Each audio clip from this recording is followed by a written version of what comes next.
Hard to imagine, but there was a day when getting behind the wheel meant just one thing. We're talking about driving, but fast forward more than a century, and that one thing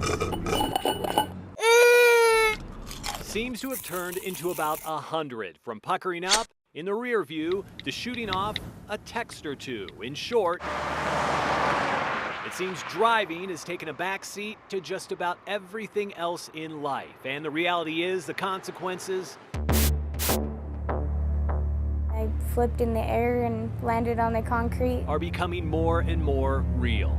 I looked over and I seen my leg and I just started screaming. I could see like my bones sticking out. I could see everything.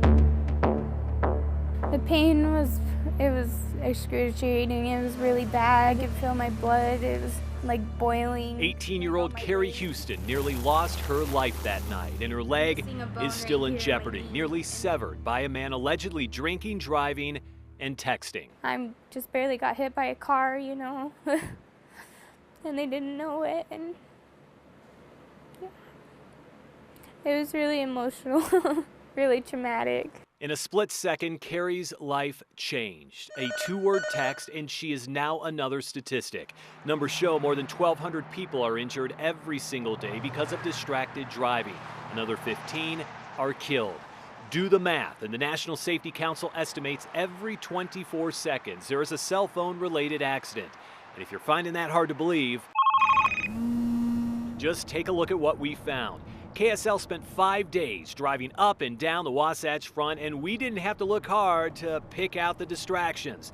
There was talking, there was reading, there was primping, there was eating. We followed this woman engaged in some major multitasking along I-15, trying to find a balance between lunch, fiddling with her phone, getting a good read in, and finally breaking out the pen to add a few words. They seem to lose regard for everything else going on around them. Ian Peterson's been driving a truck for about 14 years now and says he has seen and heard it all. Drivers changing clothes, eating a bowl of cereal, heating up the romance, and get this. People changing who the driver of the car is while they're going down the road. All that while clipping along at freeway speeds. But the reality is that's really not the norm. In our investigation, the one thing that over and over caught our eyes is that many drivers are not using theirs. Chatting it up on her phone, this driver in Salt Lake repeatedly went hands-free from the steering wheel at one time for 11 seconds straight.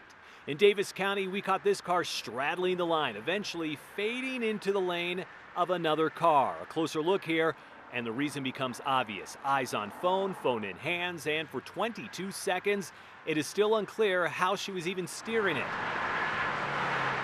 And we're not done. How'd you like to be the passenger in this car? For more than a minute, he cleans off a pair of sunglasses, plays with the dash, and seems to be involved in a pretty big conversation with the person next to him. Not once did we see his hands touch the wheel. All right, so to put it into perspective, look at the national numbers, and 80% of all accidents out there are the result of some form of distraction.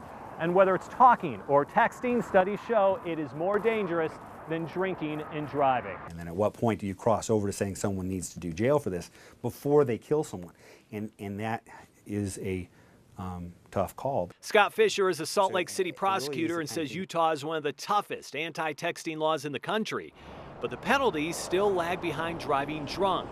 First-time DUI will get you mandatory jail time and a pretty hefty fine. But for texters behind the wheel, likely no jail and likely a smaller fine. A DUI is treated more serious than texting and driving. Is that true? Oh, yes. A DUI is treated much more seriously than texting and driving right now. So does that need to change? I think there might be an argument that maybe it does. Take your eyes off the road just to say ha-ha to your wife. And Carrie Houston would likely agree. She's already had 5 surgeries in 2 short weeks. Sometimes I get angry, and sometimes I get really emotional about it. And still has a long, long way to go. Never in a million years did Carrie believe that she would become a statistic. But the truth is, Taking your eyes off the road for 2 seconds, that's why this happened to me. most of us probably don't either.